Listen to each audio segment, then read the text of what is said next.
And welcome back. ഇന്ന് നമ്മൾ പഠിക്കാൻ പോകുന്നത് one of the most important contemporary writers ആയിട്ടുള്ള മാർഗരറ്റ് അറ്റ്വുഡ് എഴുതിയിട്ടുള്ള ദ മൊമെൻറ്റ് എന്ന് പറയുന്ന ഒരു പോയമാണ്. Talking about Margaret Atwood, she is very famous for her works that deal with feminism, power of nature, human relationships, survival and so on. നമുക്കിവിടെ പഠിക്കാനുള്ളത് ഒരു പോയമാണെന്ന് കരുതി അവർ ഒരു പോയറ്റ് മാത്രമല്ലായിരുന്നു, പക്ഷേ അവരൊരു നോവലിസ്റ്റും ആയിരുന്നു, അതുപോലെ തന്നെ ഒരു എസ്സേയിസ്റ്റ് കൂടി ആയിരുന്നു മാർഗരറ്റ് അറ്റ്വുഡ് എന്ന് പറയുന്നത്. നമ്മളിപ്പം പഠിക്കാൻ പോകുന്ന ദ മൊമെൻറ്റ് എന്ന് പറയുന്ന ഈ പോയത്തിൻ്റെ പ്രത്യേകത എന്താണെന്ന് വെച്ചാൽ, നമ്മൾ ഹ്യൂമൻ ബീങ്സിന് ഒരു ധാരണയുണ്ട്, നമ്മൾ കുറേ വർക്ക് ചെയ്ത് നമ്മൾ കുറേ കാര്യങ്ങളൊക്കെ ഏൺ ചെയ്തെടുക്കും. അപ്പം നമ്മൾ വിചാരിക്കും ഈ മൊത്തത്തിലുള്ള ലാൻഡ് നമ്മളുടെയാണ്, ഈ ഭൂമി മൊത്തത്തിൽ നമ്മളുടെയാണെന്ന്. പക്ഷേ അങ്ങനത്തെ ഒരു വിചാരം വളരെ തെറ്റായിട്ടുള്ളൊരു വിചാരമാണെന്നാണ് ഇവിടെ പോയിട്ട് പറയുന്നത്. നമുക്ക് കൂടുതൽ ഡീറ്റെയിൽസ് അറിയാനായിട്ട് പോയം വായിച്ചു നോക്കാം. The moment when, after many years of hard work and a long voyage, you stand in the center of your room, house, half acre, square mile, island, country, knowing at last how you got there and say, I own this. So here, the poet is describing something about a particular moment. ഒരു പ്രത്യേക മൊമെൻറ്റിൽ, ഒരു പ്രത്യേക സമയത്തെ പറ്റിയിട്ടാണ് poet ഇവിടെ സംസാരിക്കുന്നത്.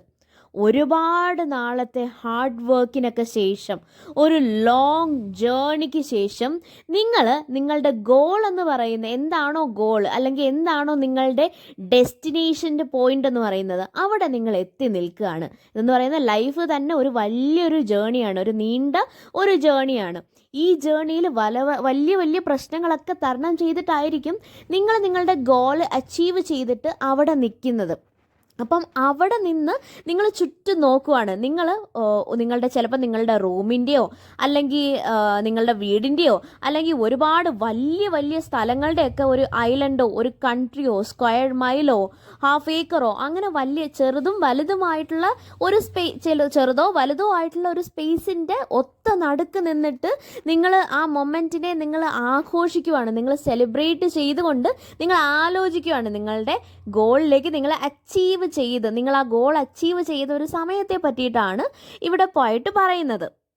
അങ്ങനെ ഇത്തരം ഒരു സമയത്ത് നിങ്ങൾ ഇതേപോലെ സെൻറ്ററിൽ വന്ന് നിന്നിട്ട് നിങ്ങൾ അഭിമാനത്തോടു കൂടി പറയുവാണ്, I on this is mine, ഇത് എൻ്റെയാണ്, ഇതിൻ്റെ ഓണർഷിപ്പ് എനിക്കാണ് എന്ന് വളരെ അഭിമാനത്തോടെ നിങ്ങൾ ഉറച്ചു പറയുവാണ്. അത് ചെറുതോ വലുതോ ആയിട്ടുള്ള ഇടമായിക്കോട്ടെ, അതിനൊന്നും ഇവിടെ പ്രാധാന്യമില്ല. പക്ഷേ according to you own this world, you are the owner of this world. Is the same moment when the trees unloose their soft arms from around you. The birds take back their language. The cliffs fissure and collapse. The air moves back from you like a wave and you can't breathe. അപ്പോൾ നമ്മളിതുവരെ പറഞ്ഞുകൊണ്ടിരുന്നത് ഒരു particular മൊമെൻറ്റിനെ പറ്റിയിട്ടാണ്. ഈ മൊമെൻറ്റിൽ നിങ്ങൾ എന്താണോ വിചാരിച്ചത്, എന്തിനെയാണോ aim ചെയ്തത്, അതെല്ലാം നേടിയെടുത്ത് ഗോളെല്ലാം അച്ചീവ് ചെയ്തിട്ട് നിങ്ങൾ ഉറക്കെ വിളിച്ച് പറയുവാണ്, ഈ ലോകം എൻ്റേതാണ്.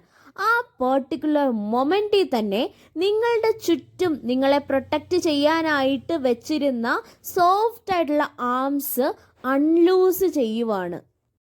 നിങ്ങളെ ഹഗ് ചെയ്ത് ഇത്രയും നാളും പ്രൊട്ടക്റ്റ് ചെയ്ത കൈകൾ നിങ്ങൾ ആ വാക്ക് എപ്പം പറഞ്ഞോ ആ നിമിഷം നിങ്ങളിൽ നിന്ന് അകന്നകന്ന് പോവുകയാണ്.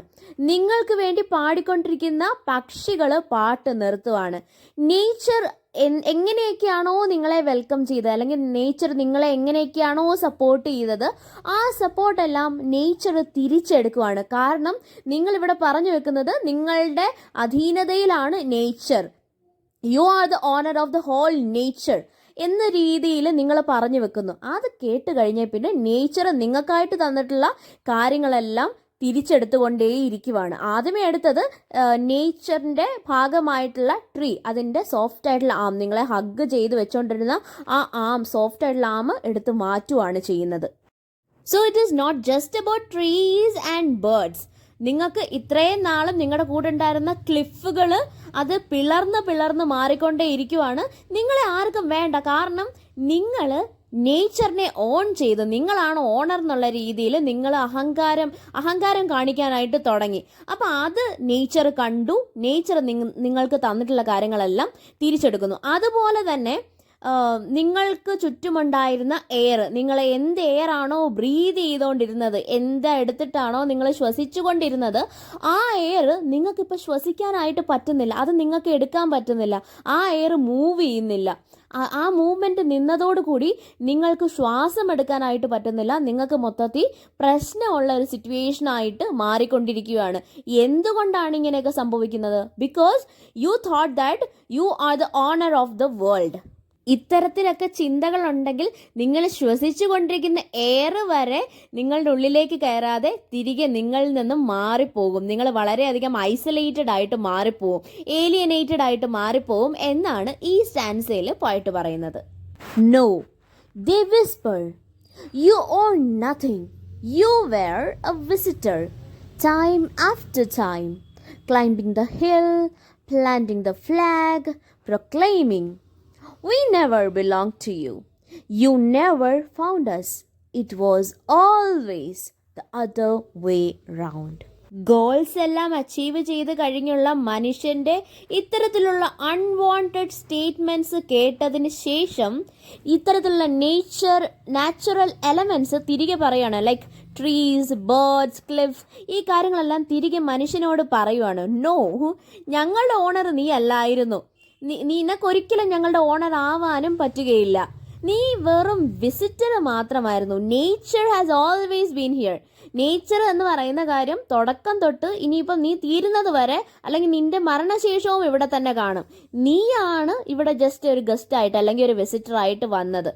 നീ കഴിഞ്ഞാൽ അടുത്ത ആൾ വരും. അല്ലാതെ നീ ഒരിക്കലും വിചാരിക്കരുത് നീയാണ് ഇവിടുത്തെ മെയിൻ ആയിട്ടുള്ള ആള്, നീയാണ് ഞങ്ങളുടെ ഓണർ എന്നുള്ള രീതിയിൽ ഒരു കാരണവശാലും നീ വിചാരിക്കാൻ പാടില്ലായിരുന്നു. Because you are just a visitor for us. ഇതുപോലുള്ള ഒരുപാട് പേര് നീ വരുന്നതിന് മുൻപും വന്നിട്ടുണ്ട്. എല്ലാം ബേർഡൻസും എല്ലാ ഹേർഡിൽസും എല്ലാം തരണം ചെയ്ത് ക്ലൈംബ് ചെയ്ത് ഏറ്റവും മുകളിലെത്തി ഫ്ലാഗ് വെച്ച് പ്രൊക്ലൈം ചെയ്തിട്ടുള്ള ഒരുപാട് ആൾക്കാർ നിനക്ക് മുൻപും വന്നിട്ടുണ്ട്. ഇപ്പം നീയും വന്നു, നിനക്ക് പിന്നാലെയും വരും. അതിൻ്റെ അർത്ഥം എന്താണെന്ന് വെച്ചാൽ നീ ഞങ്ങളുടെ ഓണർ ആണെന്നല്ല എന്നുള്ളത് നീ മനസ്സിലാക്കണം.